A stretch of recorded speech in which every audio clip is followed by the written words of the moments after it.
Russia has no future with aircraft carriers anymore. It's expensive and there is no one to do it. The notorious aircraft carrier, Admiral Kuznetsov, is being prepared for scrap metal. This is reported by Russian propaganda media. According to them, all restoration and modernization work has been stopped. The former commander of the Pacific Fleet of the Russian Federation, Admiral Sergey Avakyants, considers the possible refusal to continue repair work absolutely correct. The aircraft carrier, according to him, is an already passing time. An expensive and inefficient structure that can be destroyed with modern weapons within a few minutes. Ukrainians probably convinced them of this.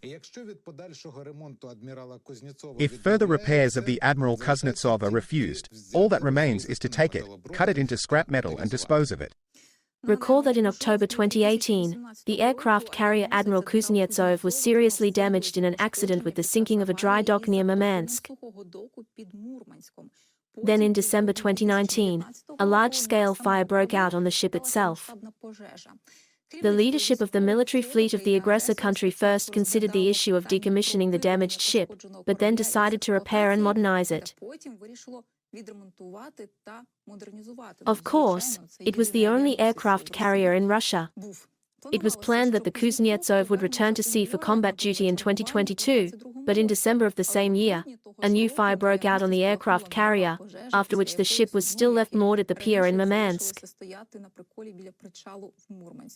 This is very symbolic. The Russian Federation is exhausted by the war and is concentrating its forces against Ukraine. And here aircraft carriers are not needed, and Moscow will not pull another war against a superpower. That is, an aircraft carrier is definitely not needed. They will shield themselves with a nuclear umbrella. Force projection by aircraft carriers will not happen. The Kremlin, of course, can send Lavrov away. He can scare everyone, but this is not certain. Admiral Kuznetsov was built in Ukraine by Ukrainian engineers and shipbuilders. There are no specialists in the Russian Federation of this level.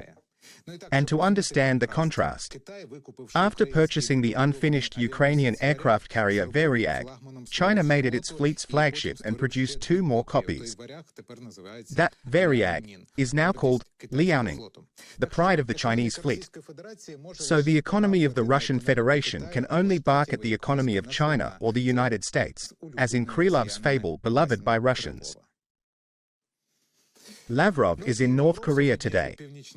Moscow and Pyongyang discussed the war in Ukraine and military cooperation.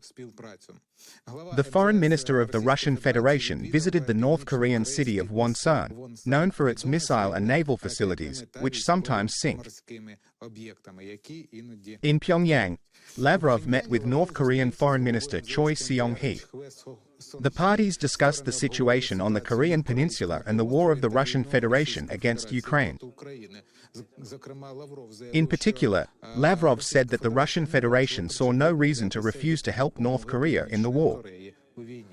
As for possible further support, Lavrov noted that the decision is made personally by Kim Jong-un. He also did not rule out new meetings between the leaders of the two countries, saying that Putin and Kim Jong-un are in constant contact and summits are likely to continue. Recall that according to Ukrainian intelligence, North Korea already supplies Russia with up to 40% of ammunition, in particular, artillery systems and ballistic missiles. And South Korean intelligence reports that the Kim regime may soon send more troops to Russia. This could happen as early as July or August this year.